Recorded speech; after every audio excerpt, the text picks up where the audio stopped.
the markets, I've seen you in the streets and at your political conventions. All right, we're gathered here as concerned citizens, and we're diaspora leaders, African diaspora leaders, have called this press conference to, one, talk about and to have feedback from the Dignity Delegation led by Cynthia McKinney, who's recently returned from a fact-finding investigation inside of Libya.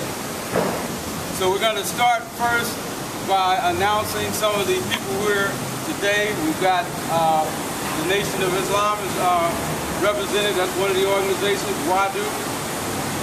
The All-African People's Revolutionary Party. We have Wakasa Ricks. We have Akbar Muhammad. We have members of the Green Party.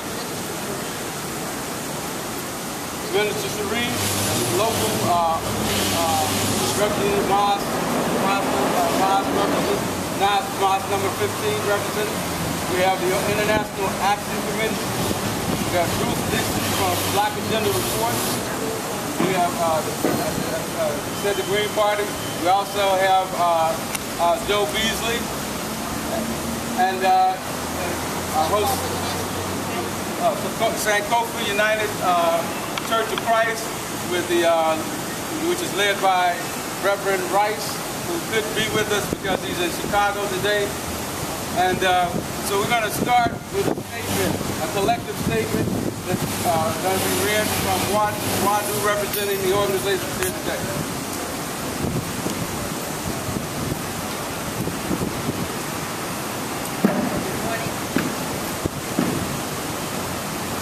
Whereas the members of the African Diaspora leadership on this ancestral day of July 29, 2011, have called this press conference representing Africans across the world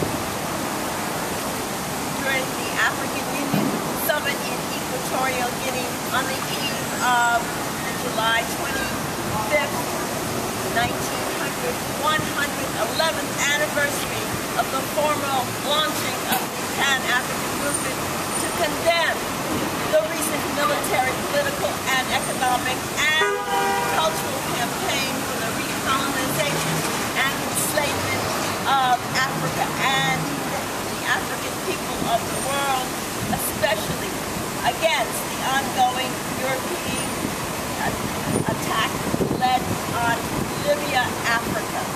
And whereas members of the African diaspora leadership gathered to honor the Pan-African movement in the 1900s, representing the diverse African communities across the world,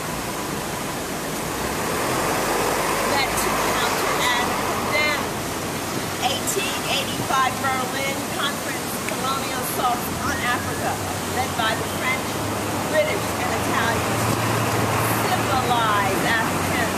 We are also meeting on this ancestral day of July 29th to honor the 1945 Pan-African Conference, which resolved Africans to act as one for the total freedom, independence, and unity of African people from the same said colonial forces attempting now to recolonize Africa under the guise of humanitarian assistance to Africa. At a time when the American people have been asked to tighten their belts, teachers are receiving pink slips, the vital statistics of the American people reveal a healthcare crisis in the making, and the U.S. government is in serious threat of default, our President and Congress have decided that a new war, this time against the people of Libya, is appropriate. This comes at a time when the U.S., by one estimate, spends approximately $3 billion per week for war against Iraq and Afghanistan. The President and Congress continue to fund the war against Libya, despite the fact that Secretary of Defense Robert Gates announced that the U.S. had no strategic interest in Libya, and despite the fact that the Senate Chairwoman of the Select Committee on Intelligence admits that the U.S. really does not know who the rebels are, while the rebels themselves, according to a Telegraph report of March 25th, admit that al-Qaeda elements are among their ranks.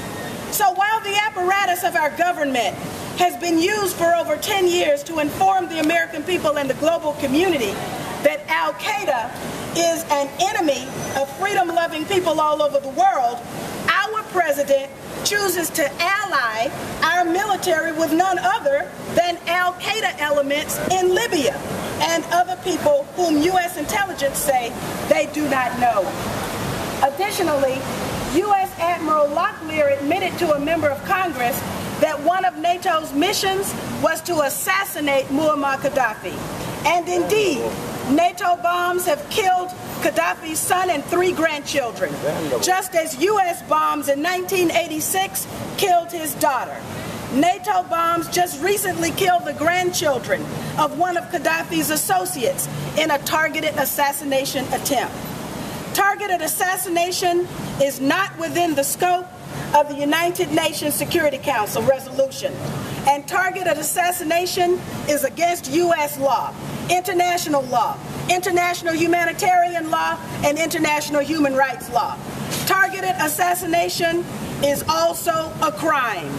We certainly cannot encourage others to abide by the law when we so openly break it.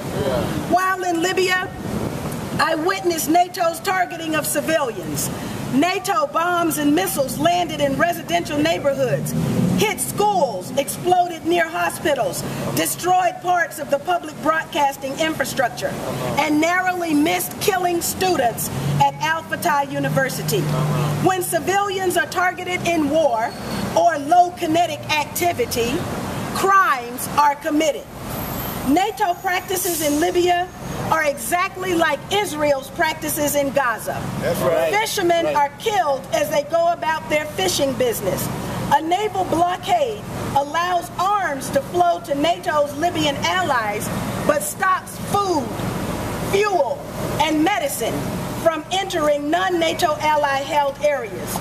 The entire population suffers as a result.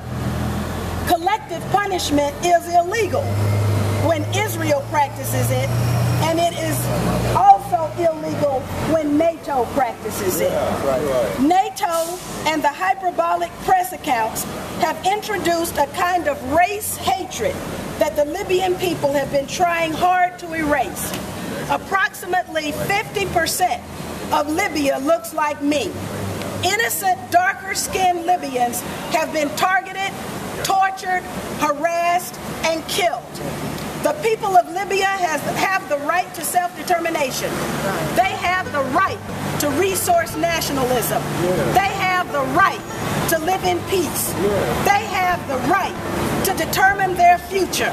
And they need not exercise their rights underneath the shock and awe of NATO bombs and missiles. Thank you. Forces go to hell. Well, you'd best hope you've chosen wisely on the right side of the Lord, and when you die, your conscience it is clear. You'd best hope your atom bombs are better than the sword at the time that your reckoning is here. I don't think Jesus would send gunships into Bethlehem or jets to raise the towns of Timorese. I don't think Jesus would lend money to dictators or drive those SUVs. I don't think Jesus would ever have dropped a single ounce of napalm. Who would Jesus bomb? Who would Jesus bomb? Who would Jesus bomb?